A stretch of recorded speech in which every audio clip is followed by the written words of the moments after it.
Olivia and I have worked together through historic motorsport, and that's the basis of Lanzanti as a business. And we both share a passion for radio controlled cars from our childhood. And then we sort of dreamt up a crazy dream of maybe building full-size versions of them. And with both together our knowledge of motorsport and cars and the RC cars themselves and our passion for it, that's how it's got us to this point where we are today.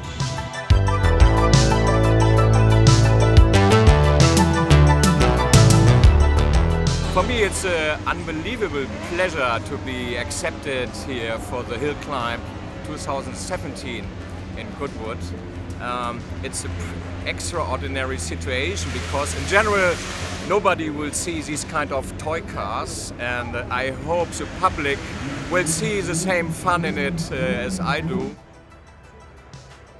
Hi, I'm Charlotte. I'm here in Goodwood. I got a race at Sand Scorcher up the hill, and I'm an absolute idiot car to drive. It's a scary car to drive. It's kind of like driving on ice, which I'm not experienced with.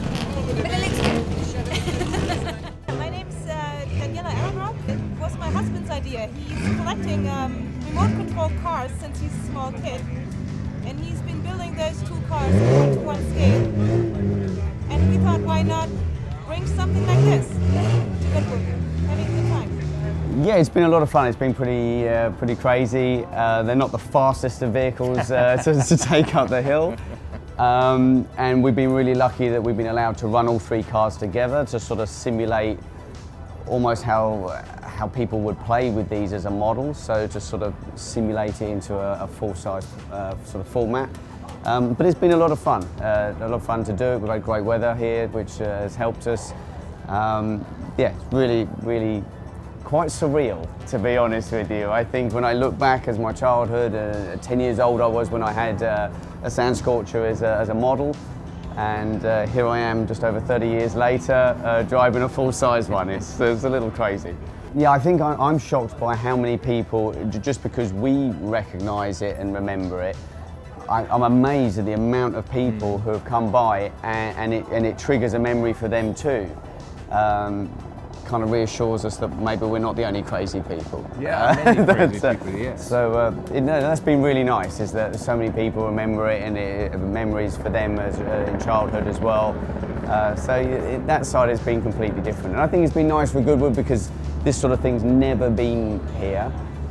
And Goodwood is constantly striving for new attractions, new ideas, and I can't thank them enough, because when I came to the organisers of Goodwood, to Matt Hernan a year ago, and said I had this crazy idea, and he trusted me with it, and so I can't thank them enough for sort of supporting us and backing us, because without them sort of running along with it and giving us the opportunity to display them in this manner, we wouldn't all be here benefiting. So no, we've been really lucky. Definitely an experiment. Yeah, definitely, yeah. Which turned out pretty good. The Tamiya Sand Scorcher came out in 1979 as one of the earliest of radio control cars. We have a variant of it here, and quite a collectible model now. And I'd like to say there might be differences, but I'm hoping not, actually, because we've tried to make this exactly the same. Possible, yeah. This is details from bumpers, cut down fenders, roll cage details, exhaust system. And these are based off of Baja vehicles that race in an event in Southern America in the desert. And so we've tried to replicate that as close as possible.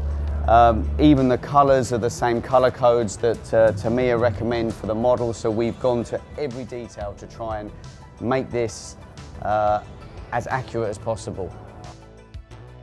This model was made, constructed and produced and released 1984. And in this case, Tamiya had already an existing example, so they reduced this car into this.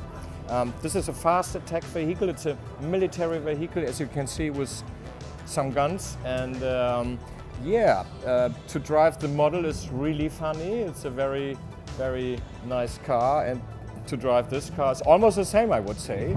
This model was built that the kids could do wheelies all the time. So it has a wheelie bar in the back, the model, and I think with slightly transformation we can do it with a big one as well.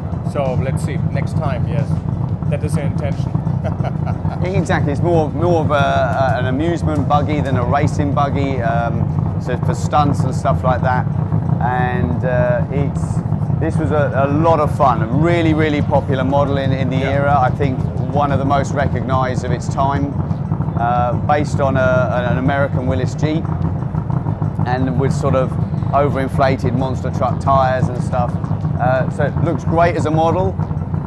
Even better is real life, I think. It's, yeah. Other additions to Wild Willy to enable it to do wheelies and to give it extra horsepower. We have nitrous oxide as well, fuel tank in the back, Yeah. huge gear lever for quick shift.